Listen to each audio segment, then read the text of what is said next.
Have you found yourself in a place where you're no longer struggling with sleep, but you're feeling tired, maybe even depleted and drained, and you wonder why that is and what to do?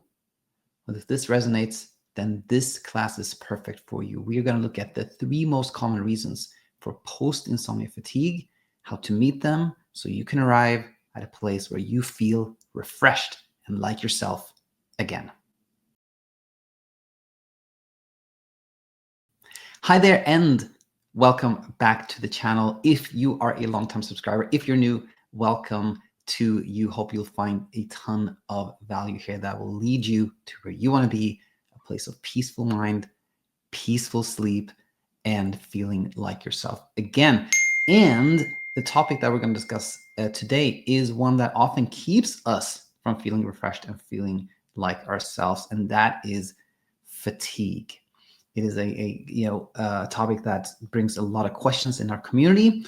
And what I've never shared before actually is this like time frame consideration that we'll talk about today. There are 3 common reasons for feeling tired even after there's no longer a struggle to sleep or a struggle with sleep. And they can help us, get a sense of what we are dealing with and how to meet that. So we're going to break up our class today in 3 sections. And one is post-arousal fatigue, which is one reason for fatigue, and then post-insomnia blues, and then chronic fatigue. And without further ado, let's just jump into the first of these topics, which is post-arousal fatigue.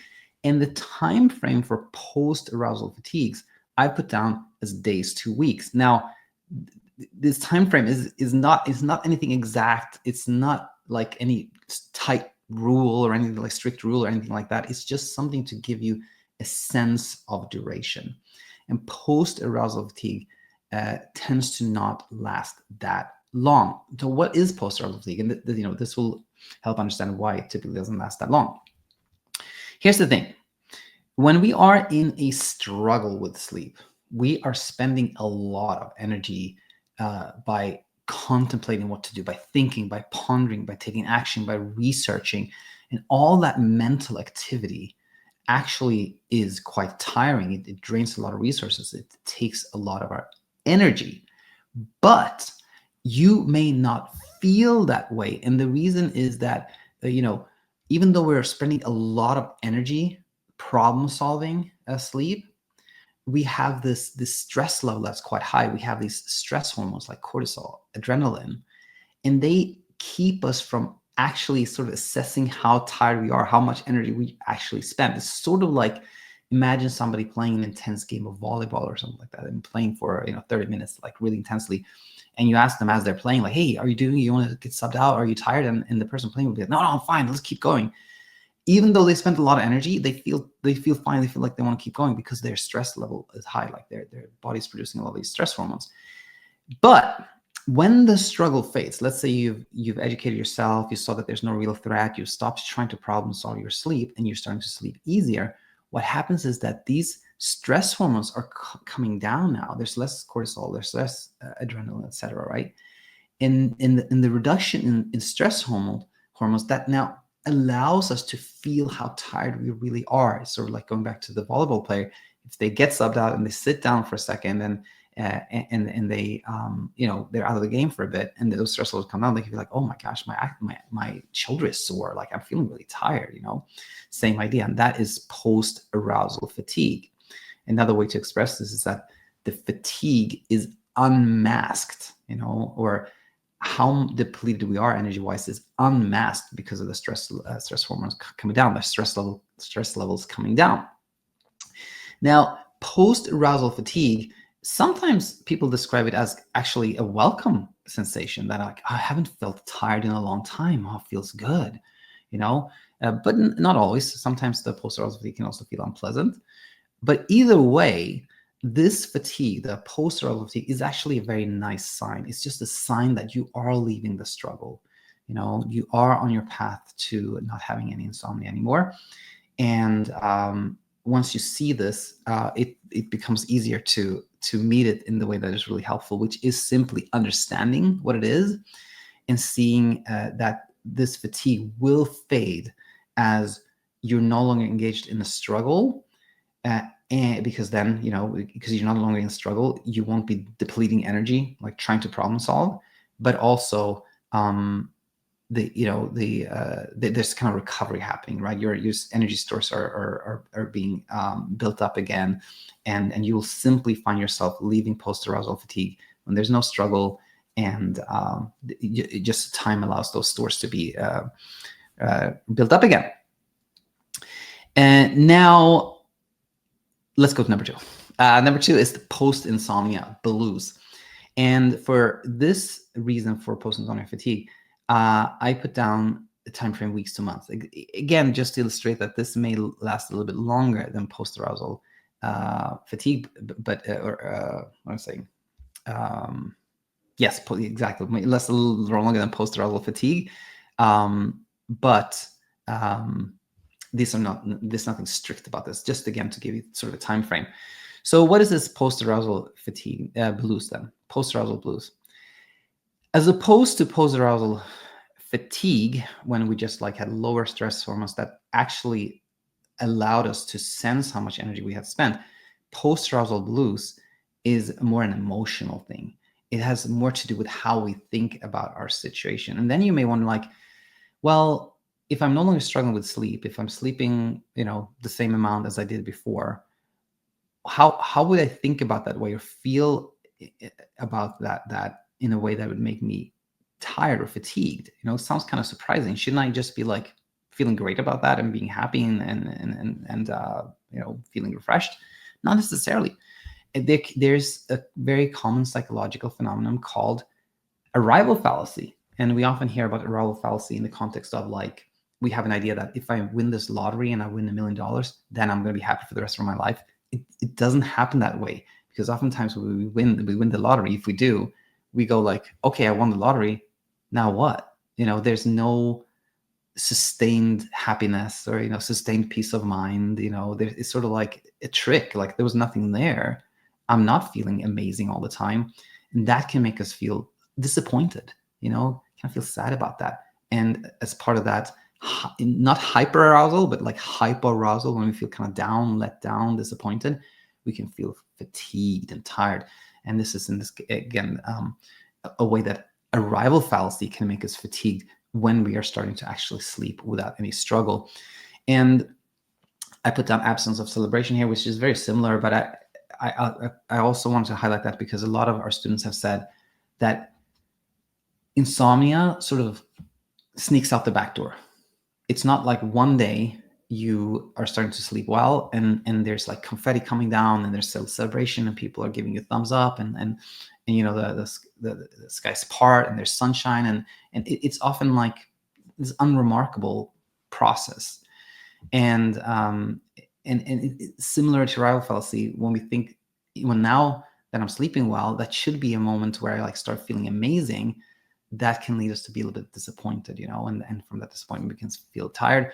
And also, even though in no way is the struggle to sleep, pleasant, but it's somehow something that can give us a focal point. It's something goal-oriented. We are engaged in trying to solve a problem.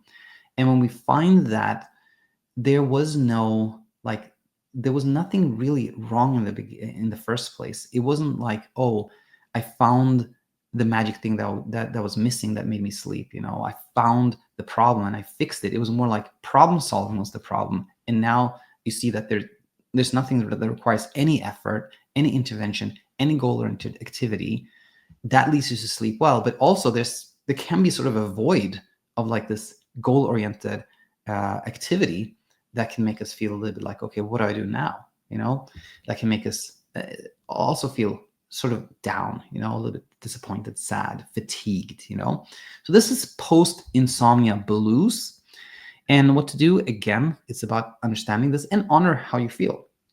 Meaning, instead of going like, oh, I'm feeling tired, I shouldn't feel tired, I should feel great now, going like, oh, I understand why I feel tired. And that's okay to feel this way. And then as emotions are a form of communication, this post-insomnia blues, it fades away as we're not trying to, engage in kind of struggle with this emotional fatigue we have. So to just amplify this, or to highlight something as we go to the last reason for feeling tired after insomnia, emotions again are a form of communication to us. And when we are, feeling scared, for example, that's our brain communicating that there's a threat. You should probably try to run away, right? When we feel sad, it's our brain trying to communicate like there is a threat here, but the best way to meet this threat is to do nothing, to kind of play dead, or to just express to other people that you're sad so you get sympathy from other people. Sadness is a part of this internal communication. And the post-insomnia blues is really like, if we think about arousal fallacy, or the absence of like a celebration, or the void of like some goal-oriented activity, that can all make us feel sad. Like this post-insomnia blues is a way we feel tired as part of sadness. It's like this emotional fatigue, an emotional reason for feeling tired. And if we feel that emotional fatigue and we start going like, I can't feel this way, I shouldn't feel this way, then that fatigue is just going to be amplified. Just like any emotion that we try to block is amplified because it's a communication. It's just like when I try to tell somebody else something important and they're kind of not hearing what I'm wanting to say, then I just try more and more and more and more, right? So when we're no longer trying to block or change or manipulate our emotions, when we honor them, then post-insomnia blues fades by itself. Again, when it's understood and our feelings are honored, it fades by itself. Other things grab our attention. We start thinking about other things, and this post-insomnia blues fades away. Now, finally here, third topic is, I simply call it chronic fatigue. I'm taking this general term that we've all heard, that we're all familiar with. And time frame here, I put down months to years. And the main reason for having these time frames is, again, to give you a sense of what's going on. And months to years illustrates that this is a fatigue that can be really lasting, really lasting. And why is this? Well, we've already touched on this topic, but it's well worth touching on again. And is that fatigue can be physical and emotional. Physical fatigue is very straightforward. You ran half a marathon. Your body's expressing that it's feeling tired, like you feel tired in your body, and resting feels good. You're just kind of not doing anything. You can feel how kind of energy is coming back as a simple result of you resting. That's straight up physical fatigue. Emotional fatigue is more, it's more deeply seated, and it comes from how we think about things. It's like, for example, if somebody constantly is asking you questions and you just don't know how to answer them, you don't know how to help, and this person is calling you again, you can just see their number on your phone, like, this person's calling me again, and I don't know what to say, and you just immediately feeling like, oh, I feel so tired, It's kind of, again, this sadness that you're feeling is a way that your brain is expressing, like, this is a problem, a threat in some shape or form, and we have no solution for it. Like the answer becomes like feeling sad, right? This is an example of emotional fatigue, and we talked about it before. Just like any emotion, the emotion fatigue is amplified when we attempt to block it. So you can see how we've had this struggle with sleep, right? The struggle with sleep fades away thanks to understanding, thanks to befriending wakefulness. And now we can have, for example, the post-arousal fatigue. Stress hormones come down and we feel how depleted our energy stores really are. Or we can have the post-insomnia blues, and we feel like this emotional fatigue from arousal fallacy and things of that nature that we talked about. Either way, what can now happen is that our brain, which is a threat detecting machine, is no longer detecting wakefulness at night as a threat, thanks to our knowledge in that space, but now goes to like, oh, this fatigue is the new threat. This fatigue shouldn't be there. Fatigue is a danger to us. It's something we need to deal with, right? So chronic fatigue really happens when our brain has misclassified not wakefulness, but fatigue as a threat. And we're now attempting to escape it. In other ways, we're attempting to block it, to get away from it. And then this fatigue becomes amplified. And now you can see how this can be a loop that can last for years, for decades even, that we feel tired. We try to do things to not feel tired, and that makes us feel more tired. We try even harder to not feel tired. We feel even more tired. This is chronic fatigue. So what do we do here? Again, is it's about understanding how our attempts at blocking this emotional fatigue is actually amplifying it. Just like attempting to not be awake can be the reason we become more awake. Like, it's kind of the same thing. We identify a threat and it becomes a circular problem of the more we try to fix it, the more struggle we have. So the answer really to chronic fatigue is just like the answer to insomnia is a lot about befriending wakefulness, showing our brain that there's no threat there. Same thing with chronic fatigue. It's about befriending fatigue, which is one of these times where it sounds like impossible. Like, how am I supposed to be happy with this and like it and love it? Not at all. It's not about that. Nobody wants to feel tired. Nobody likes that. But it's about feeling tired and not doing anything to escape that, to block that, to change that, to just honor that feeling and let it be there, and showing the brain that it's okay to feel this way. And then when it no longer is a threat in the mind of the brain, then the chronic fatigue fades away, because we don't have more emotional fatigue produced by attempts at blocking it. So kind of final point here, again, time frames were there kind of just as a guide to give you a sense of things, and not as a rule. But the main reason I put these time frames here was that when I hear from somebody that says, hey, Daniel, like, I'm not only struggling with sleep, but I'm feeling really tired. To me, it's like, okay, if this struggle with sleep is like just recently started to fade away, then maybe it's this post-arousal fatigue, right? But if somebody says, hey, Daniel, I haven't struggled with sleep for like 7 months and my fatigue hasn't changed at all, then to me, that sounds like, that sounds like this has become another version of the inner struggle, where the threat is no longer being awake, but the threat is fatigue now. It's like this is the chronic fatigue scenario.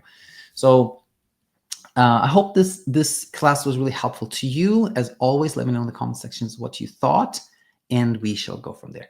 Thanks so much for now. Hi there, it's me, Coach Daniel, and I hope it is obvious to you to what degree we at the Sleep Coach School really try to put out content that will help you on your path to peaceful sleep and peace of mind. And I hope you really enjoyed the video that you just watched. Now, some people don't learn the best by watching videos, but rather by reading. And I wanted to share a little tip with you. The books that most people really talk about having helped them is This Is Nato and Set It and Forget It. But I think most people miss out on my personal favorite, which is Tales of Courage. All of my books are available on Amazon, but Tales of Courage is special because in Tales of Courage, we've taken 26 success stories from the channel, and we've taken sort of the most powerful language, the most inspirational and educational parts of those interviews, and put them in a book. And I think it is really, really so strong, so powerful when you read those words from other people who left the struggle. And that's my little tip to you. Tales of Courage, I think, is a great book, and it's available on Amazon, of course. So if that's appealing to you, you can head over there and get a copy. But more than anything else, I just want to say thank you for being here. Thanks for supporting the channel, and can't wait to see you again. Bye for now.